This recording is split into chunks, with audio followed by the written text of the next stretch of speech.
রাজ্যে ওনাম উৎসবের আনন্দকে ছাপিয়ে দিয়েছে এক বিরল অথচ ভয়ঙ্কর সংক্রমণের আতঙ্ক। মালাপ্পুরাম জেলার ৪৫ বছরের দলিত নারী শোভনার মৃত্যুর ঘটনায় নতুন করে আলোচনায় এসেছে মগজ খেকো অ্যামিবা নেগলেরিয়া ফাউলেরি।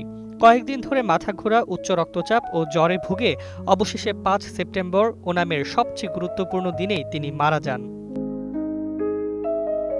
চিকিৎসকরা জানিয়েছেন, এই এককোষী অ্যামিবা মিষ্টি ও উষ্ণ জলে থাকে এবং মানুষের নাক দিয়ে প্রবেশ করে মস্তিষ্কে সংক্রমণ ঘটায়। বৈজ্ঞানিক পরিভাষায় একে বলা হয় প্রাইমারি অ্যামিওবিক মেনিনজিও এনসেফেলাইটিস। মৃত্যুর হার এতই বেশি যে বহু চিকিৎসক সারা জীবনেও এমন রোগের চিকিৎসার সুযোগ পান না। কেরালায় এবছরই ৭০ জনের বেশি মানুষ আক্রান্ত হয়েছেন, যাদের মধ্যে অন্তত ১৯ জন মারা গেছেন। মৃতদের মধ্যে রয়েছে মাত্র ৩ মাসের এক শিশু থেকে শুরু করে ৯২ বছর বয়সী প্রবীণও। তবে আশা